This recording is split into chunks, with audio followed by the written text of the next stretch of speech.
नमस्कार, राष्ट्रवाद में आपका स्वागत है। मैं हूं सुशांत सिन्हा। राष्ट्रवाद यानी देश से बढ़कर कुछ नहीं। और आज देश की बात तो देश के किसानों की बात। आज किसान आंदोलन को 1 साल पूरा हो गया। सरकार किसानों की तीनों कृषि कानून वापस लेने की मांग को मान चुकी है। सरकार के ऐलान के साथ कैबिनेट से भी इसे रद्द करने की मंजूरी मिल चुकी है और संसद के इसी सत्र में इसे रद्द करने की प्रक्रिया भी शुरू हो जाएगी। लेकिन किसान अब भी डटे हुए हैं। आज 1 साल पूरा होने पर किसानों ने शक्ति प्रदर्शन भी किया अपनी ताकत दिखाने के लिए। दिल्ली के बॉर्डर पर एक बार फिर किसानों का जमावड़ा लग चुका है। सवाल है, अगर किसान बिल वापस करने को कैबिनेट से मंजूरी मिल गई तो फिर यह रैली किस बात की थी? तस्वीरें दिल्ली के सिंघू बॉर्डर की हैं। किसान झंडे लेकर बॉर्डर पर रैली कर रहे हैं। फिर महापंचायत की जरूरत क्यों है? बहादुरगढ़ में किसानों ने महापंचायत का आयोजन किया, तो फिर यह प्रदर्शन क्यों है?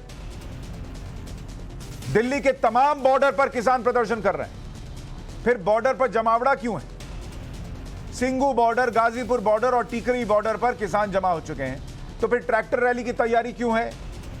पंजाब के फरीदकोट से ट्रैक्टर को दिल्ली कूच के लिए ले जाया जा रहा है, तो फिर संसद घेराव की तैयारी क्यों है? किसान नेता राकेश टिकैत कह रहे हैं कि 29 नवंबर को संसद का कूच करेंगे। क्यों भाई? जब कैबिनेट में पास हो गया प्रस्ताव कि कानून वापस लेंगे, तो फिर यह ट्रैक्टर मार्च क्या करने के लिए, क्या दिखाने के लिए? कृषि के मुद्दे पर संसदीय कमेटी की बैठक आज नहीं हो पाई। पता है आपको? क्योंकि कोरम नहीं पूरा हुआ। मतलब जिन सांसदों को आना था, अलग अलग पार्टियां जो किसानों के हित में आवाज उठाने की बात करती हैं, उनके साथ होने की बात करती हैं, उनके सांसद पहुंचे ही नहीं, इसलिए बैठक को टालना पड़ा।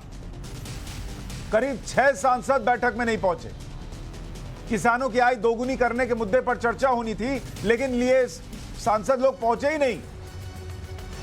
संसदीय कमेटी की बैठक थी और उसमें से सांसद नदारद थे, लेकिन राकेश टिकैत जाकर बोलेंगे बीजेपी को वोट मत दो। कभी बोलेंगे नहीं कि इन सांसदों को वोट मत दो, इनकी पार्टियों को वोट मत दो, जो कि आज उस बैठक में नहीं पहुंचे, जो किसानों की आय दोगुनी करने के लिए होनी थी। अमित कुमार हमारे सहयोगी जुड़ रहे हैं ज्यादा जानकारी के साथ। अमित, ये कौन कौन सी पार्टी के सांसद थे, क्यों नहीं पहुंचे, क्या जानकारी है? नहीं, देखिए अभी वो सिर्फ इतना पता चला है कि 3 बजे वो बैठक होनी थी, जिसमें 23 मेंबर्स थे और उसमें अलग अलग पार्टी के लोग थे, अलग अलग पार्टी के सांसद थे, जिसमें जो किसानों की आमदनी दुगनी है उस मसले पर स्टैंडिंग कमेटी जो है वो उसको चर्चा करनी थी। लेकिन सिर्फ 6 जो मेंबर्स हैं, 6 सांसद ही पहुंच पाए। हाँ, ये जो लिस्ट है वो उसके बारे में जानकारी लेने की कोशिश कर रहा हूँ कि कौन कौन ऐसे सांसद थे जो वहां पहुंचे और बाकी लोग नहीं पहुंचे, क्योंकि मामला जब किसानों की बात होती है तो सब शोर शराबे में खूब चिल्लाते हैं कि हम किसानों के हित में बात कर रहे हैं, किसानों की मदद करना चाहते हैं, उनके लिए सरकार काम करना चाहती है। लेकिन जब इस कमेटी की बैठक होती है, जबकि संसद का सत्र शुरू होने वाला है, और तब यहाँ पे इस तरह से सांसदों का गायब होना और कोरम पूरा नहीं होने की वजह से उस मीटिंग को लास्ट वक्त में कैंसिल कर देना, ये दिखाता है कि कितना डबल स्टैंडर्ड के साथ ये जो तमाम सांसद हैं कि एक बात कुछ और कहते हैं। तो इसके बारे में पूरी जानकारी ले रहा हूँ कि कौन कौन ऐसे सांसद थे जो बैठक में मौजूद नहीं थे।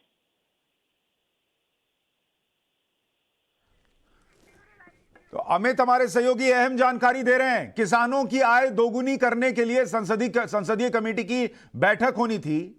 23 सदस्य हैं इसमें और उसमें से 6 पहुंचे। पहले हमने गलती से कह दिया था कि 6 नहीं पहुंचे। अमित बता रहे हैं कि 6 पहुंचे, 17 नहीं पहुंचे। और आप बताइए, इस देश में किसानों को लेकर आंदोलन चल रहा है। अभी संसद सत्र शुरू होगा तो हंगामा होगा कि किसानों के लिए यह हुआ नहीं हुआ। दिल्ली विधानसभा में प्रस्ताव लाया जा रहा है कि जो किसानों पर केसेस हुए वो वापस लिए जाने चाहिए। दिल्ली विधानसभा के जुरिस्डिक्शन के अंदर नहीं आएगा यह मामला, लेकिन चल रहा है। पंजाब के अंदर जो 3 कृषि कानून आए थे, उनको लेकर उन्होंने एक अलग विशेष सत्र बुलाकर कह दिया था कि हम इसको नहीं मानेंगे, जबकि उनके बस का नहीं था ये कि नहीं मानेंगे या मानेंगे। और अब आपके सामने लिस्ट रख दी है कि कौन कौन से लोग इसमें थे जिनको आना था और वो नहीं आए। जरा इसके नाम जो है वो पढ़कर अगर हम बता सके, ये थोड़ा दूर है, मुझे दिख नहीं रहा है, थोड़ा बताइए कौन कौन से नाम है। ये पूरी लिस्ट है और इसमें से 6 लोग पहुंचे थे और इन 6 लोगों के नाम जो हैं अगर आपको पढ़कर बता सकूं, दिखा सकूं, स्क्रीन पर डालिए इसको। और ये उन सांसदों के नाम हैं: श्री अबू तहर खान, श्री मोहन मंडावी, देवजी मानसिंगराम, अफजल अंसारी, रामकृपाल यादव, मुलायम सिंह यादव,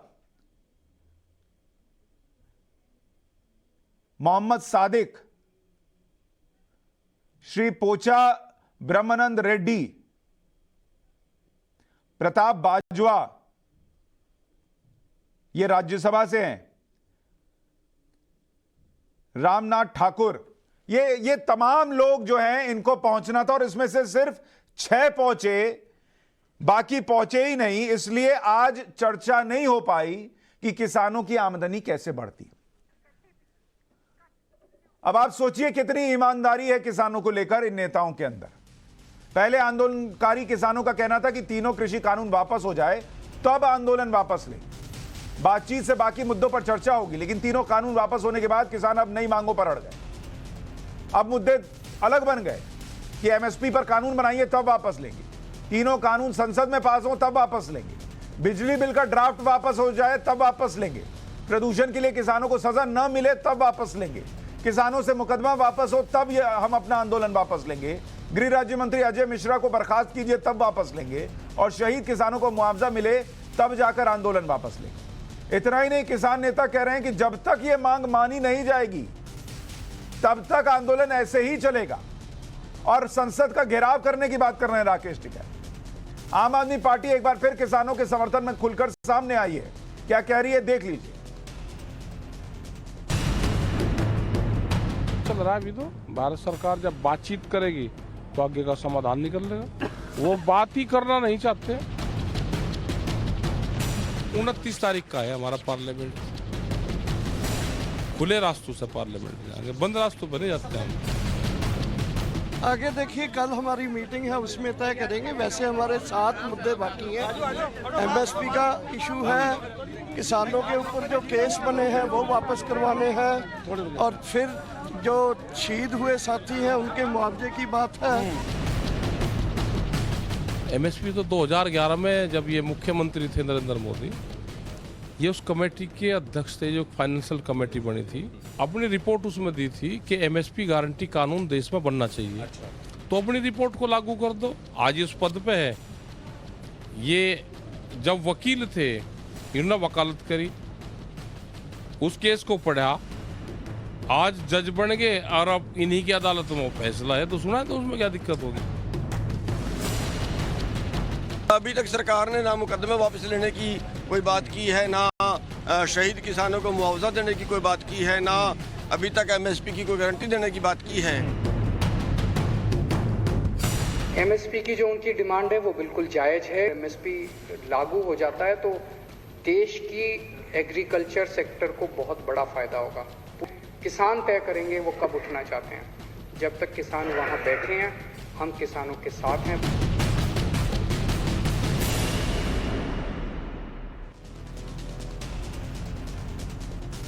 कौन क्या कह रहा है वो आपके सामने है। ऐसे में आज राष्ट्रवाद में सवाल यह कि कानून वापस तो संसद घेरने की प्लानिंग क्यों? किसान के नाम पर धमकी कब तक?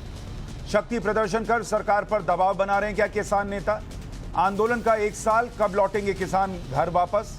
और कानून वापसी के बाद किसानों के मन में क्या चल रहा है?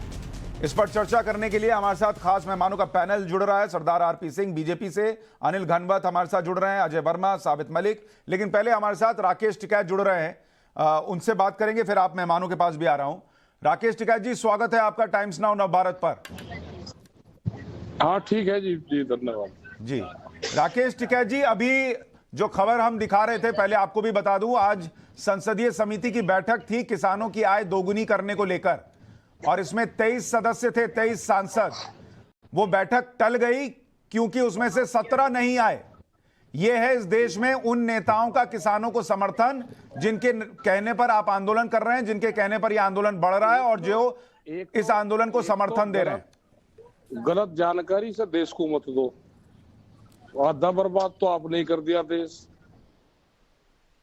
हमको क्यों सब बर्बाद लग रहे हो कर रहे, क्यों गलत जानकारी दे रहे हो देश को? ये 10 दिन का आपका पैकेज है, पैकेज चलेगा, इसमें चिंता ना करो आप। और पूरा एलिगेशन आप अब किसानों को लगाओगे क्या? मैं आपसे कह रहा हूं कि संसद में 17 सांसद नहीं पहुंचे किसानों पर बात करने के लिए। उन पार्टियों के लिए आपकी क्या सोच है, क्या राय है? मैं ये कह रहा कि उनका हमारा क्या मतलब, हम तो 1 साल से बैठे हैं, 1 साल से सरकार हमसे बात नहीं कर रही। 22 जनवरी के क्या करोगे हमारे से बात? आमदनी दुगनी कैसे होगी वो हम बताएंगे। तो आप बताएंगे तो आप चुनकर संसद जाएं।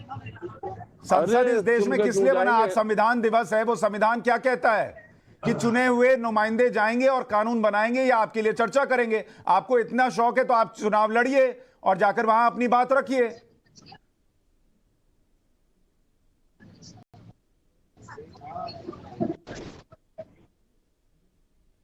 राकेश टिकैत जी, आवाज आ रही है आपको? राइट संविधान में दे रखा है, वो हम कर रहे हैं, वो कर रहे हैं। अरे भाई, तो चुनाव लड़िए और संसद में जाइए। संसद घेरने से नहीं होगा, संसद के अंदर जाइए और वहां इस कमेटी में बैठिए और बताइए क्या कानून बनाना है। संविधान ये कहता है, संवैधानिक व्यवस्था ये कहती है, लोकतंत्र ये कहता है कि चुनाव लड़िए और लोगों का प्रतिनिधित्व करिए, सड़क छेक कर मत कीजिए।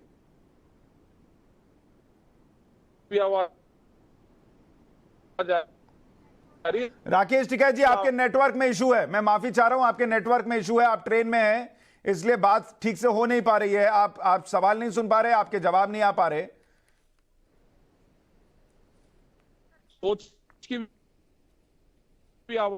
चलिए, मैं माफी के साथ आपको विदा दे रहा हूं सर, फिर आपसे बात होगी। हमारे साथ तमाम मेहमान जुड़ गए हैं।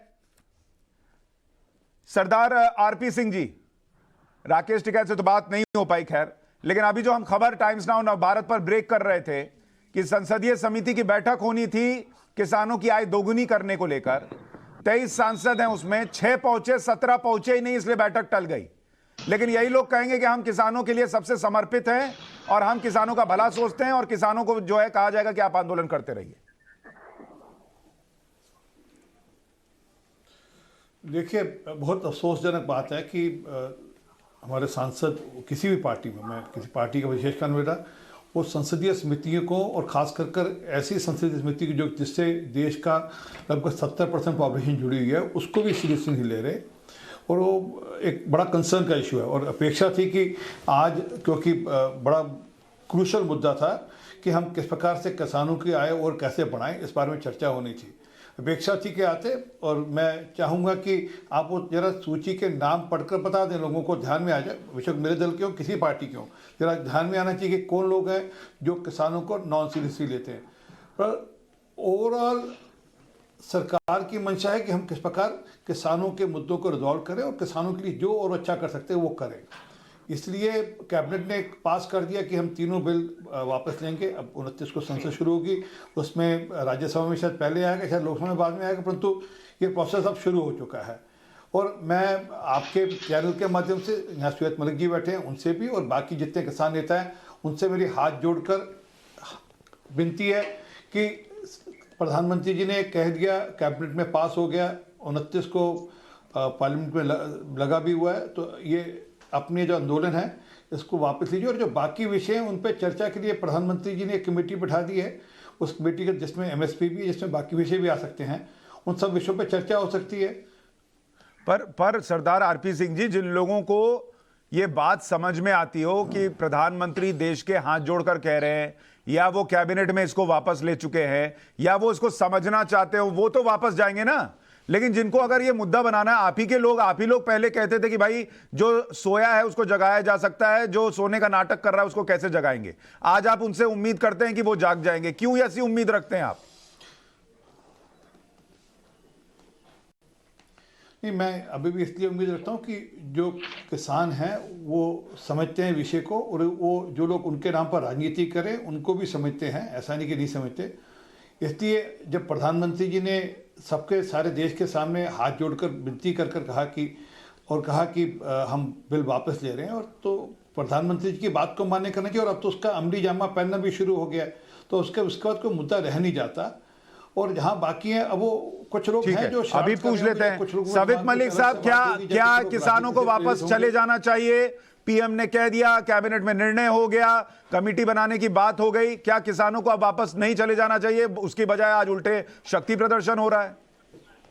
सुशांत जी, बिल्कुल नहीं जाना चाहिए, क्योंकि जो हमारी मांगे थी वो मांगे अभी नहीं मांगी गई है, और जो लगातार मांगे हैं वो हमारी इनके सामने है, और हम लिखित रूप में इनको कई बार दे चुके हैं, और अभी फिर हमने खुला पत्र लिखा है, और जो माननीय प्रधानमंत्री जी ने एक कदम बढ़ाया, हम उसका स्वागत करते हैं।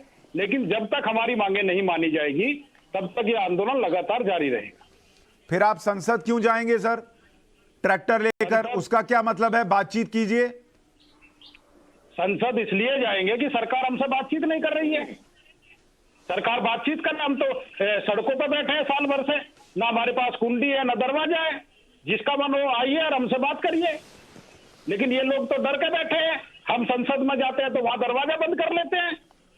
नहीं, लेकिन आप संसद जाके करेंगे क्या? आज तो संसदीय समिति की बैठक थी, कोई नेता नहीं पहुंचा वहां, 17 नदारत थे, और वही आपके लिए फिर कहेंगे कि भाई हम तो इनके बड़े समर्थक हैं किसानों के।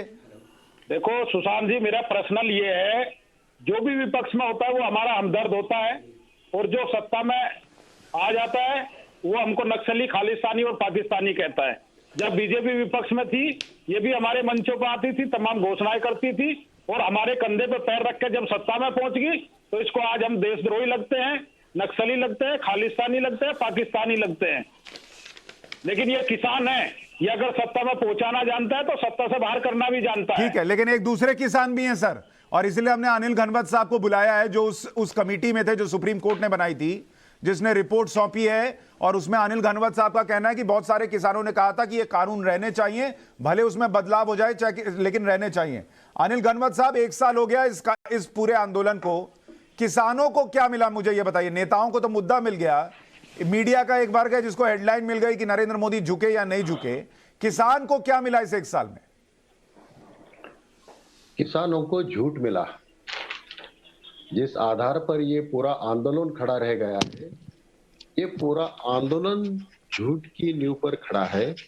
इन कानूनों के बारे में मैं ये नहीं कहता कि ये कानून पूरी तरह अच्छे थे, उनमें खामियां थी, उसमें सुधार की जरूरत थी, लेकिन जो बातें इन लोगों ने किसानों को बताई कि एमएसपी बंद होने वाले है, ना एमएसपी बंद होने वाली थी, एपीएमसी बंद होने वाली है, ना एपीएमसी बंद वाली थी, ना कि कोई कंपनी किसानों की जमीन हड़प करने वाली थी। ये तो झूठ मूठ डरा के किसानों को लाया गया, और 1 साल तक बिना वजह ये आंदोलन खींचा गया। अगर सही इरादे से चर्चा होती तो जो भी उनके कंसर्न्स थे, जो भी उनकी शंकाएं थी, उस पे बात करके हल निकल सकता था। लेकिन जब भी सरकार ने कोशिश की तो इन्होंने बस कानून। अजय वर्मा जी, मैं आपके पास आऊंगा, उससे पहले एक रिएक्शन इस पे सबित मलिक जी दीजिए कि झूठ के आधार पर 1 साल आंदोलन चलाया गया कि मंडियां बंद होंगी, एमएसपी बंद होगी, और अब एमएसपी के कानून पर आप लोग इसलिए अड़े हैं क्योंकि पता है कि ये लगभग नामुमकिन है, और आंदोलन को जिंदा रखने के लिए एक नामुमकिन सा फॉर्मेट जो है वो चुन लो।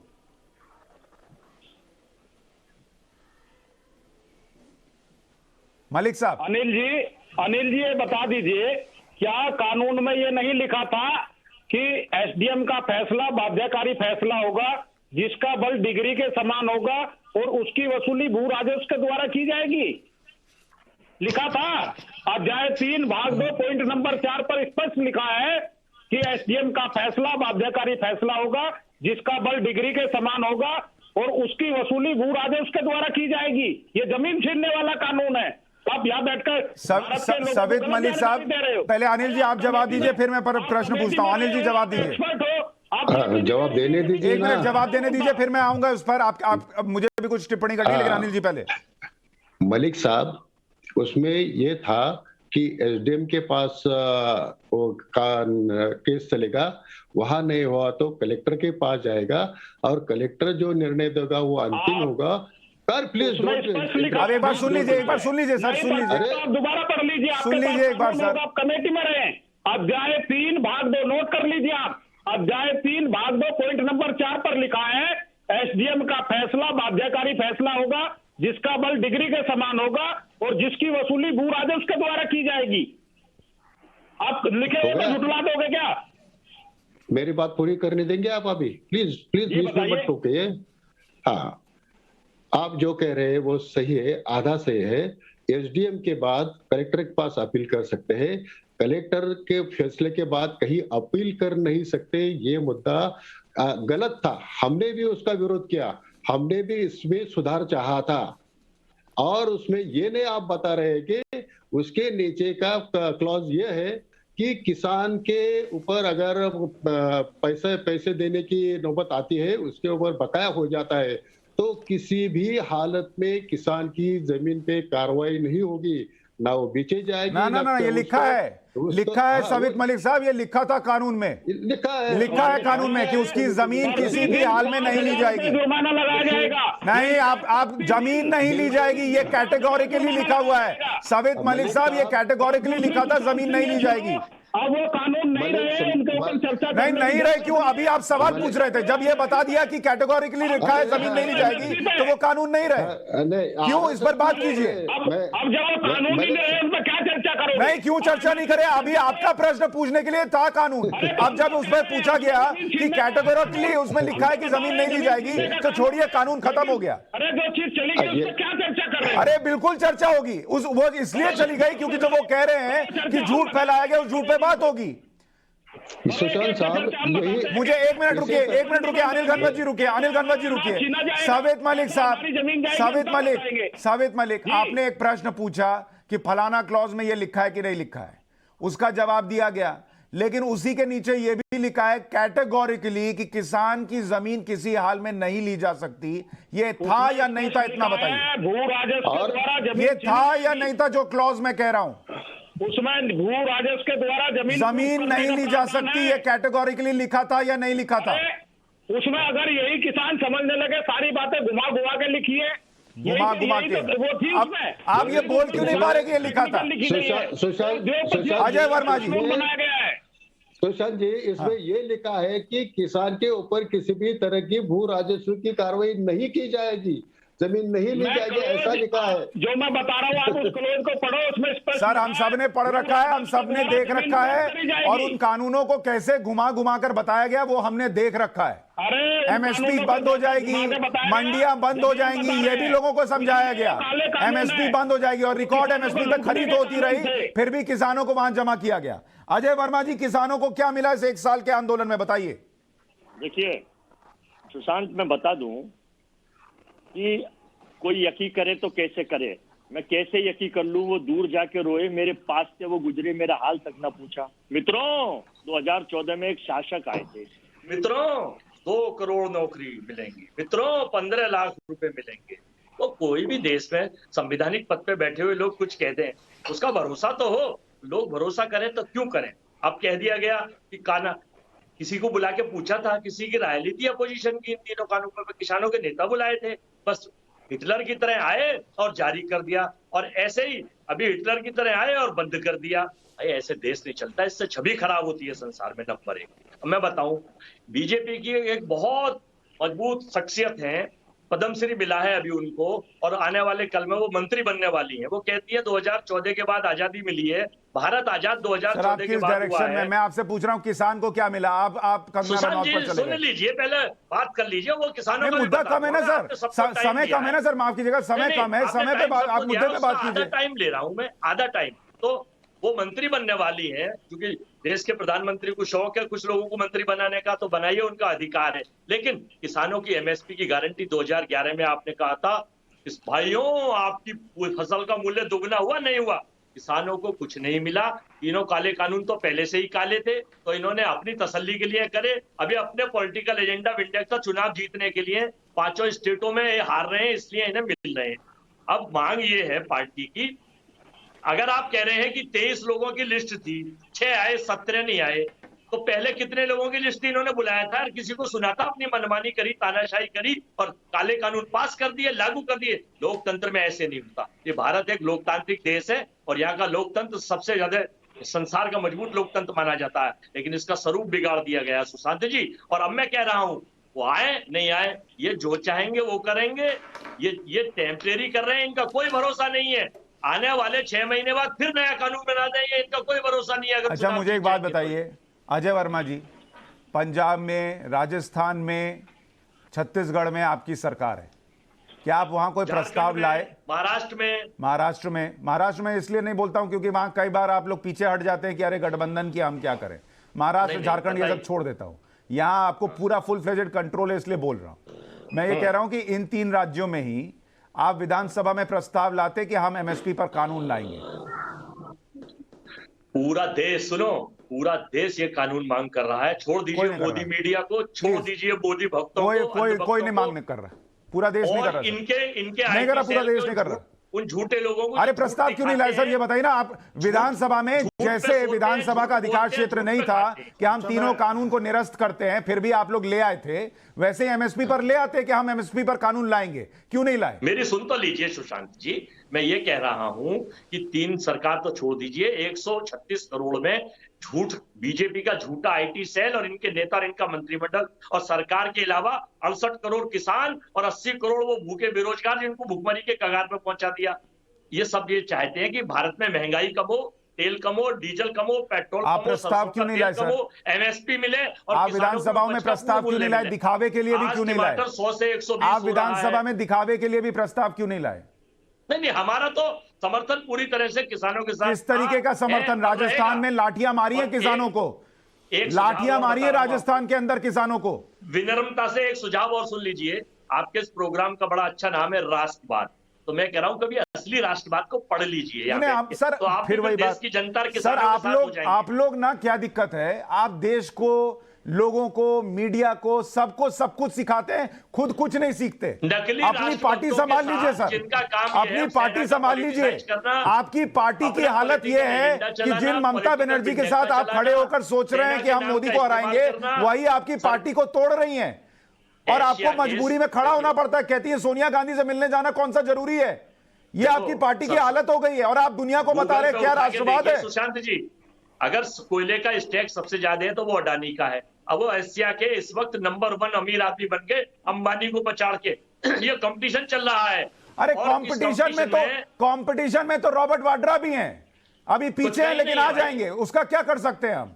कहीं नहीं है, कहीं नहीं है ना। सुन लीजिए, ये तो सिवाय आपकी सोच है जो आपकी उपज है। देखिए, सोच पे आ गए ना आप गलत डायरेक्शन में ले जाइएगा तो मुझे भी गलत डायरेक्शन में ले जाना आता है। अब दोनों लोग बैक ट्रैक कर जाते हैं, किसान पर आ जाते हैं। आरपी सिंह जी, किसानों को क्या मिला इस 1 साल में, बताइए। मैं तो एक बात इनसे पूछना चाहता हूं, कांग्रेस के प्रवक्ता से, कि 90,000 करोड़ रुपए का कर्जा माफी का वादा किया था पंजाब में, 4650 करोड़ कुल माफ हुआ, 86,000 करोड़ रुपए आज भी बाकी है। वो बताते कब माफ होगा? फिर कब माफ होगा अजय वर्मा जी? 10 दिन के अंदर मैं कर्जा माफी कर दूंगा। लोगों के कुड़ की वॉर्ड निकल के, लोगों के कुड़ की वॉर्ड निकल के। मैंने टोका नहीं आपको अजय वर्मा, थोड़ी तमीज करिए। मैंने टोका नहीं आपको मैंने। अच्छा ठीक है, उनको बोलने दीजिए। फिर अजय भाई आप फिर बाद में रिप्लाई कर दीजिए। टोक सकता था, एक बार आरपी सिंह बोलने, फिर मैं आपके पास ही आता हूं। अजय भाई, आरपी सिंह जी बोलिए। मैं टोक सकता था जी, बोलिए। कि राहुल गांधी थाईलैंड किसके पास जाकर सोता, मैं पूछता हूँ कि आपसे। आप आरपी सिंह जी आप उस तरफ ना जाइए, ये गलत बात है। आरपी सिंह जी आप बोलिए। नहीं ये इनकी ये मैंने ये बीच में टोक के मैंने टोका नहीं, बिल्कुल भी जो। हाँ, लेकिन इस तरीके की टिप्पणी नहीं सर कि राहुल गांधी थाईलैंड कहां जा रहे हैं, क्या कर रहे हैं, ये छोड़ दीजिए। आप किसान पे रहिए सर, आप बोलिए। नहीं, मैं किसान पे ही रह रहा था। मैं तो किसान की बात कर रहा था कि वो जो कुड़की वॉर निकल गए उसके बारे में चर्चा नहीं करी। जो मोगा के अंदर सिरफटैल की किसानों की, उसके बारे में चर्चा नहीं करी इन्होंने, कभी चर्चा नहीं करी। जो वहां पर फर्टिलाइजर को लेकर वहां पर लाठियां चलाई इन्होंने राजस्थान के किसान, उस बारे में चर्चा नहीं करी। असल में क्या है कि इनको राजनीति करनी है, ये किसानों के मुद्दे पर राजनीति कर रहे हैं और ये चर्चा नहीं करते। आरपी सिंह जी, मैं एकदम माफी के साथ आपको 30 सेकंड रोक रहा हूं। किसान आंदोलन का 1 साल, लेकिन हमारा सवाल कि किसान को क्या मिला, और जब सरकार कह रही है कानून वापस होंगे, बाकी मुद्दों पर चर्चा होगी, तो फिर संसद घेरने और ट्रैक्टर मार्च की क्या जरूरत है? हमारे साथ सरदार आरपी सिंह, बीजेपी के प्रवक्ता, अजय वर्मा, कांग्रेस के नेता, अनिल घनवत, सुप्रीम कोर्ट की उस कमेटी के सदस्य जो कि रिपोर्ट सौंप चुकी है अपनी, इस आंदोलन में किसान क्या सोच रहे हैं किसान कृषि कानून को लेकर, उस पर, और सबित मलिक नेशनल प्रेसिडेंट है किसान यूनियन के, वो भी हमारे साथ जुड़े हुए हैं। आरपी सिंह जी, बात पूरी कीजिए। जी, मैं ये कह रहा था कि किसानों के नाम पर राजनीति करते हैं। 70 साल में एमएसपी लेकर नहीं, और एमएसपी कानून के प्रावधान में नहीं आएगी, वो अलग से एडमिनिस्ट्रेटिव ऑर्डर होगा, उस पर एक कमेटी बनी है, उस पर चिंता होगी सुनिश्चित। सरकार ने कहा तो चिंता करेंगे, और उसमें किसान भी होंगे, उसमें राज्य सरकारों के लोग भी होंगे, एक्सपर्ट भी होंगे, वो बैठकर चिंता करके चर्चा कर जो कहेंगे लागू होगा। परंतु जो असली बात है, मूल बात है कि क्या राजनीति होगी या काम होगा। जहाँ कोई राजनीति सिर्फ चुनाव की दृष्टि से राजनीति होगी, जब कहते रहे कि हम 3 बिल वापस ले लीजिए, हम वापस चले जाएंगे। आज 3 बिल वापस होके मैं तो श्वेत मलिक साहब से अभी भी और बाकी किसानों से हाथ जोड़ कर ईमानदारी से विनती करूँ। मैं पहले भी इनके साथ निवेदन, तब भी मैंने इनसे बड़ी विनम्रता से निवेदन किया कि सरकार संवेदनशील है और सरकार चिंता करेगी। अब तो सरकार ने कह दिया, अभी भी कोई कारण नहीं, आप ट्रैक्टर मार्च करिए, कुछ करिए, सब आपकी इच्छा है, परंतु कानून के दायरे में रहकर करिए। रास्ते खोल दीजिए लोगों के लिए, ताकि लोगों का आवागमन हो शुरू हो जाए। आपको प्रोटेस्ट करना है, प्रोटेस्ट करने का आपका अधिकार है, करिए। आरपी सिंह जी, रास्ते किसने रोके हैं ये भी बता दीजिए भारत की जनता को। रास्ते किसने रोके हैं? रास्ते किसानों ने रोके हैं क्या? मैं बता, किसने खोले थे? बैरिकेड किसने लगाए थे? लोहे की कीलें किसने लगाई थी? सर मैं बताता हूं, भारत की जनता को सामने बताइए ना। श्वेत मलिक जी बताता हूँ, मैं बताइए, मैं बता रहा हूँ, सुन लीजिए। आपने बोला, सुन लीजिए। आपका मैं बता रहा हूँ, आपको कहा गया था कि बुराड़ी ग्राउंड में आप आइए, बुराड़ी ग्राउंड के जरा बैठकर आप बैठिए, आप प्रोटेस्ट करने का अधिकार है। परंतु आप बोले नहीं, हम तो सीधा संसद पे जाएंगे। तो भैया, एक दिल्ली के अंदर ट्रैक्टर अलाउड नहीं है, आप जबरदस्ती करेंगे तो कैसे होगा? दिल्ली की सड़कों पे दिल्ली के ट्रैक्टर अलाउड नहीं है। मैं चाहता था कि आज अरविंद केजरीवाल जी शायद प्रस्ताव पास कर रहे थे कि हम दिल्ली के अंदर ट्रैक्टर भी अलाउ करेंगे, प्रस्ताव पास करते हैं। मैंने रोका नहीं, सर रोका नहीं आपको। सवित मलिक जी, एक बार वो बोल ले, फिर मैं आपके पास ही आ रहा हूँ। मलिक साहब, मैं आपके पास ही आ रहा हूँ। एक बार आरपी सिंह कंप्लीट करे, फिर आपके पास ही आ रहा हूँ। 29 को भी जाएंगे, हमको कोई रोक नहीं सकता है। देश हमारा है, ये सड़कें हमारी है, ये ट्रैक्टर हमारे हैं। कौन रोक देगा हमको? जो रोक सकता है वो बताओ कि हम रोकेंगे। बहुत धन्यवाद सुशांत, बहुत अच्छा हो गया। आज एक आपके डिबेट पे इतनी तो बात होगी। इन्होंने मान लिया कि 26 जनवरी को हम गए थे, जो लाल किले पे हुआ, या जो तिरंगे की बेट हुई, इन्होंने मान लिया। चलो अच्छी बात है, आपने मान लिया, कोई दिक्कत नहीं है। बहुत धन्यवाद। हाँ, मुझे याद है सर, मैंने आपकी वीडियो रिकॉर्ड, मैंने आपकी पुरानी वीडियो भी रखी हुई है। मैंने आपकी पुरानी वीडियो रखी हुई है, मैंने संभाल कर रखी, मैंने डिलीट नहीं किया। मैंने आपकी वीडियो रखी हुई है, जब आपने 300 पुलिस वालों को आपने 20 फुट की खड्डे वाले खाई में गिरा था, वो भी जानकारी है। वो आपके यहाँ चाय पानी नाश्ता खाना क्यों करके आते हैं? जो भी लोग उड़दन करते हैं वो आपसे क्यों जुड़े रहते हैं? किसी को हो गया, मैं बोलता हूँ। आप बोल लीजिए, अब मैं लड़ूंगा नहीं आपसे। मैं बोलता हूँ।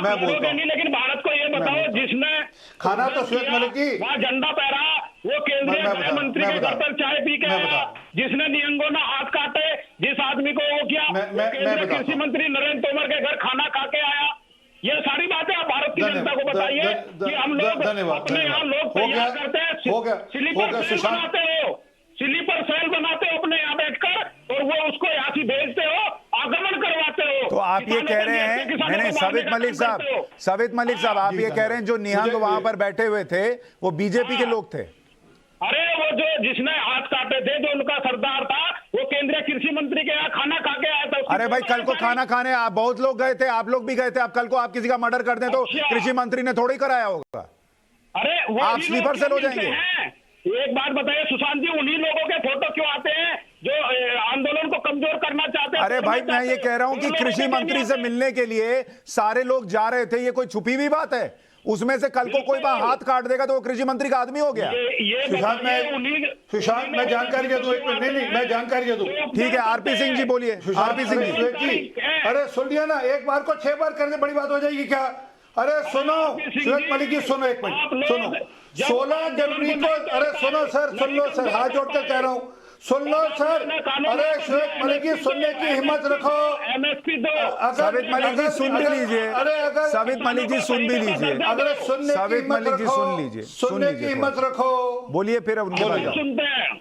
आप सुन लीजिए, फिर मैं आपको मौका दूंगा। मैं तारीख से, धन्यवाद, मैं तारीख से बता रहा हूं, 16 जनवरी को दीप सिद्धू और बाकी लोगों के खिलाफ वारंट इशू किया, नहीं ने नोटिस इशू किए। तब श्वेत मलिक और कांग्रेस के प्रवक्ता आकर कह रहे थे आपने किसानों के हमदर्दों के खिलाफ एनआईए ने नोटिस क्यों इशू कर दिए, दीप सिद्धू को लेकर कहा ये इनकी वाणी है, और बाद में उसी दीप सिद्धू से पल्ला छुड़ाया। मैं आखिरी में बताता हूं, 23 जनवरी को रवनीत बिट्टू ने कहा, मैंने नहीं कहा, रवनीत बिट्टू ने कहा कि वहां जितने लोग बैठे हैं खालिस्तानी है। रवनीत बिट्टू कांग्रेस का सांसद है, उनके साथ कांग्रेस के सांसद औजला थे, जीरा थे, सिंगू बॉर्डर पर उनकी पिटाई हुई, उनकी जान बची, उन्होंने कहा ये सबके सब खालिस्तानी, मेरे शब्द नहीं है। लगातार रवनीत बिट्टू आज भी कहते हैं कि इसमें खालिस्तानी है, मैं थोड़ा कह रहा हूं सर, मैं क्या। ठीक है, आप मालिक साहब को रिस्पॉन्ड करने दीजिए, साबित मालिक, ठीक है, आप साबित मालिक को रिस्पॉन्ड करने दीजिए सर।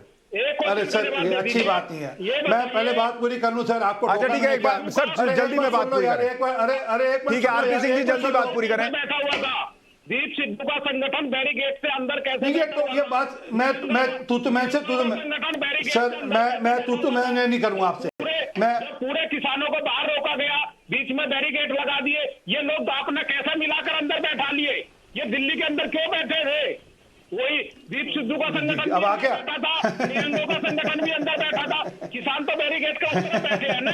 अरे आपने तो वहाँ कीले जब तक सिर की गलती चाहिए थे ना, जब तक आपको सिर की गलती चाहिए थी, जब तक आपको लोग चाहिए थे वहां पर, जब तक आपको भीड़ दिखानी थी, तब तक निहंग भी मंजूर थे, जब तक सेलिब्रिटी दीप सिद्धू भी मंजूर था आपको, आपने पूरे गवैये लगाए, आपको सब मंजूर थे वहां पर, जब तक आपको जरूरत थी सब मंजूर थे। पर फिर भी मैं कह रहा हूं, मैं हाथ जोड़कर फिर भी विनती कर रहा हूं, आप कृपा कर प्रधानमंत्री जी की अपील पर अपना जोड़न वापस लीजिए, हम फिर भी आपसे अपील कर रहे हैं। किसानों को कुछ, और आज आपने मान्य कर लिया कि 26 जनवरी में आप थे, आपने मान्य कर दिया, धन्यवाद आपका। आप लोग जो है ना देश को बदनाम कर रहे हो, किसानों को बदनाम कर रहे हो। साबित मलिक जी, इस देश में हजारों किसान, लाखों किसानों ने आत्महत्या की है, आप कितनों के घर गए? महाराष्ट्र में किसी के घर गए हैं? देखो, 5 साल में 1600 किसानों ने आत्महत्या की पंजाब के अंदर, 5 साल के अंदर उनको जवाब देने दीजिए किसानों ने हत्या की। सर जवाब देने दीजिए। साबित मलिक जी, एक minute sir, RP Singh ji, मैं दे रहा हूं, 1623 किसानों ने आत्महत्या की पंजाब के अंदर। साबित मलिक जी, पंजाब, महाराष्ट्र, बिहार, देश के किसी कोने में चले जाइए, किसान आत्महत्या कर रहे हैं। इनमें से किन किन राज्यों में कितने किसानों के घर आप गए? देखो, हमारे भारत के अंदर हजारों किसान संगठन है, और जहां भी कोई किसान आत्महत्या कर लेता है, सबसे पहले वहां किसान संगठन पहुंचते हैं, आप गए सर? संस्कार करते हैं, उसके बाद सरकार से लड़ाई लड़ते हैं। साबित मलिक जी आप गए हैं? 1623 में साबित मलिक जी आप गए? देश में जाएंगे। साबित मलिक जी आप गए? कितनों के घर में साबित मलिक जी आप गए? पंजाब के साबित मलिक जी आप एक किसान के घर भी नहीं गए? एक किसान के घर भी नहीं गए? कितनों के घर में गए? अभी साबित मलिक जी अभी आपका स्टेटमेंट था कि ये हमारा देश है, हमारे देश की सड़क है, देखते कौन ट्रैक्टर ले जाने से रोकेगा। तो यही आपका देश है और वही आपके देश का किसान है जो आत्महत्या करता है, लेकिन एक के घर नहीं गए आप। अरे हमारे सब संगठन के लोग जाते हैं, कोई नहीं जाता, हमारा सब है, कोई नहीं जाता। अरे किसान जब वहां पेड़ से लटका, कोई नहीं जाता, कोई नहीं जाता। मुझे एक चीज की क्लैरिटी दीजिए साबित मलिक जी। साबित मलिक जी, आप लोगों को एमएसपी पर कानून चाहिए। साबित मलिक जी, आपको एमएसपी पर कानून चाहिए ना? ये बताइए, एमएसपी पर जब कानून आएगा उसमें देश भर की कितनी फसलें शामिल की जाएंगी? अभी हमारी 23 फसलें हैं, पहले उन पर मिले नहीं, उन पे पहले क्यों होगा? बाकी के किसानों का क्यों नहीं मिलेगा? उनको बताइए। बाकी के किसानों को क्यों नहीं मिलेगा? उनको बताइए। ये आप लोगों का एजेंडा है, हमको पहले 23 को दो और उसके बाद बाकियों का देखा जाएगा। दूध पर दो, अंडे पर दो, प्याज पर दो, टमाटर पर। अरे आपको मांगने में क्या जाता है? जिसको देना है हमारे टैक्स पेयर के पैसे से जाएगा। आप तो बोलेंगे अमेरिका के किसान को भी एमएसपी दे आओ, आपका थोड़ा ही जाना है। किसान टैक्स नहीं दे रहा। अरे दे रहा है तो क्यों ले रहे हैं? दे रहा है तो क्यों वसूलवा रहे हैं? दे रहे हैं तो क्यों वसूलवा रहे हैं? 23 पर एमएसपी चाहिए। हजारों फसलें, उनको क्यों एमएसपी नहीं मिलनी चाहिए बताइए? आधे में अनाज खरीदना चाहते हो? साबित मलिक साहब, हजारों फसलें हैं, उनको क्यों एमएसपी नहीं मिलनी चाहिए? एमएसपी मिलनी चाहिए, सबको मिलनी चाहिए। सबको मिलनी चाहिए। अनिल घनवत साहब, क्या यह संभव है सबको एमएसपी मिल जाए कानून लाकर? नहीं, मुझे नहीं लगता यह संभव है, क्योंकि आज सिर्फ गेहूं और चावल हम प्रोक्योर कर रहे हैं, तो इतना उपज आ रही है प्रोक्योरमेंट पे कि 2.5 गुना हमारी जो जरूरत है उससे 2.5 गुना आ रही है। ये ओपन एंडेड प्रोक्योरमेंट अगर हर चीज की होगी तो मुश्किल हो जाएगा। और दूसरी बात यह है कि कानून अगर बनेगा तो मुश्किल है। एमएसपी होनी चाहिए, नो प्रॉब्लम, जब भी कभी दाम गिरते हैं तो इंटरवेंशन होना चाहिए, लेकिन व्यापारी अगर एमएसपी के नीचे खरीदेगा तो उसको जेल में डालने की अगर आप उसमें ये कर देते हैं, प्लीज मलिक साहब आप रोकेंगे, सुशांत जी ये टोकेंगे तो मैं छोड़ के जाऊंगा। बोलिए। मुझे टोकने का अधिकार सिर्फ सुशांत जी को। बोलिए सर, अनिल जी बोलिए। तो अगर समझो एक एग्जांपल मैं महाराष्ट्र का देता हूं, यहाँ पर एमएसपी कानूनी करने की फडणवीस की साहब की जो सरकार थी तब कोशिश हो गई थी, और वहां जब वहां 5,000 व्हाट इज दिस, बोलिए अनिल जी, आप बोलिए, आपकी आवाज आ रही है। अनिल जी आपकी आवाज आ रही है। जब 5,500 का अरहर का एमएसपी था और मार्केट रेट 3,500 के दरमियान चल रहा था, और जब उन्होंने कहा कि अगर कोई नीचे खरीदेगा तो जेल में डालेंगे, तो व्यापारियों ने खरीदना बंद कर दिया कि भाई 3,500 से 4,000 से ऊपर कहीं दाम नहीं है, हम 5,500 से खरीद के कहाँ बेचेंगे। और गवर्नमेंट खुद जो सरप्लस आया था और मोजंग से भी जो इंपोर्ट हुआ था उस अरहर को 3,500 में ऑक्शन करके बेच रही थी मिलर्स को। अगर मिलर्स को 3,500 में गवर्नमेंट दे रहा है तो बाहर से कौन व्यापारी खरीद के व्यापार कर सकता है। तो इस तरह की स्थिति पैदा हो जाती है और गवर्नमेंट को 8 दिन के अंदर वो कानून वापस लेना पड़ा था। This is impractical, this is not feasible, ये इम्प्लीमेंट नहीं हो सकता। नहीं, और मैं तो कह रहा हूं रोज लोग अखबार ही पढ़ लें, रोज लोगों के आर्टिकल आ रहे हैं, रोज लोगों को बताया जा रहा है। अमेरिका का उदाहरण है, कार्टर सरकार के समय कैसे वहां दूध के लिए बोला गया। जी आपको ये जानकारी होगी 2018 में मध्य प्रदेश की हाई कोर्ट ने एक फैसला दिया था कि एमएसपी से नीचे बोली नहीं लगेगी, और वहां पर एमएसपी से बोली नीचे नहीं लग रही थी इन कानून के आने से। क्या वहां पर नहीं हो रही थी खरीद? हाँ, वहां पर उन्होंने भावांतर योजना लगाई थी। ऐसे बता रहे हो? अरे सुनिए लग सकती है, पूरा देश कर सकता है। आपने बता दिया 17,000 लाख करोड़ खर्चा होगा। अरे खरीद के कहा उसको समझ में डालोगे, उसको इंसान खाएगा, किसान अपने पास रखेगा, कुछ एमएसपी पे खरीद होगी, कुछ व्यापारी खरीदेंगे। आप मतलब सरकार के दबाव में आप अकेले बात करेंगे क्या? अच्छा, आप सवेद मलिक साहब, आपने एक प्रश्न पूछा, उसका जवाब सुनिए, बोलिए। हाँ, वो जो भावांतर की योजना मध्य प्रदेश में 8 रुपए किलो से प्याज खरीदने के लिए की थी, तो इसमें इतना प्याज आने लगा कि इनको रखने के लिए जगह नहीं। महाराष्ट्र को मध्य प्रदेश के बाजू के जो जिले हैं उसमें से भी प्याज जाने लगा वहां पर, तो उन्होंने स्कूल में रख दिया, कहीं तारपुलिन के नीचे रख दिया। 8 दिन में तो वो खराब होने लगा, तो वो पूरा की पूरा प्याज उनको फेंकना पड़ा। वो खरीदने वाला कोई नहीं था। 8 रुपए से खरीदो और सरकार बोली बेचो, तो बेचेंगे तो 2 रुपए में, तो वो पूरा के पूरा 750 करोड़ रुपए का प्याज खत्म हो गया। इसी तरह से हर चीज का होगा, सरकार डूबेगी, देश डूबेगा इससे। नहीं, और सवेद मलिक साहब, मैं आपको उदाहरण दे रहा था, अमेरिका का उदाहरण दे रहा था। वहां जब कार्टर सरकार थी, उन्होंने कहा कि दूध जो है वो हम खरीदेंगे और उसमें जो है पे कीमत भी बढ़ेगी, और उसका नतीजा ये हुआ सर कि जब उस पर चीज बना बना कर इन लोगों ने रखना शुरू किया, इतना हो गया सर कि इन लोगों को गुफाओं में रखना पड़ा, बर्बाद हो गया, और अगली सरकार को आके फैसला वापस करना पड़ा। दुनिया में कहीं एमएसपी पर कानून नहीं है सर, दुनिया में। अजय वर्मा जी, आपको लगता है एमएसपी, थोड़ी देर पॉलिटिक्स भूल जाइए, एमएसपी पर कानून क्या किसान के लिए भी लाभ का हो सकता है? देश के लिए तो छोड़ ही दीजिए, किसान के लिए भी किसी फायदे का हो सकता है? देखिए, एकाधिकार और इसका फायदा आपने देखा कि नुकसान कितना बड़ा हुआ था। हिमाचल में सेब की खेती आपने देखी कि किस तरह से अब अडानी का एकाधिकार के बाद वहां किसानों की दुर्गति और बर्बादी और सेब के व्यवसाय का क्या हुआ था। तो एमएसपी के लिए मेरे ज्ञानी पुरुष सरदार आरपी सिंह जी बैठे हैं, ज्ञानी आदमी हैं, ये अक्सर रहते हैं। इन्होंने अभी एक बात कही, मैं सहमत हूं इनकी बात से, कि साहब 6-7 बार झूठ बोलने से कोई बात सच नहीं हो जाती। यही एग्जैक्टली मैं इनको और इनकी मीडिया और इनके आईटी सेल को बताना चाहता हूँ। हिटलर एक शासक थे जर्मन के, उनके एक प्रचार मंत्री थे जोसेफ गोपाल, पढ़ लीजिए आप उनकी बायोग्राफी में। और जो गोपाल ये कहते थे कि 100 बार या 50 बार झूठ बोलो किसी बात को तो वो असल 10 लोग मान लेंगे तो सच हो जाएगा।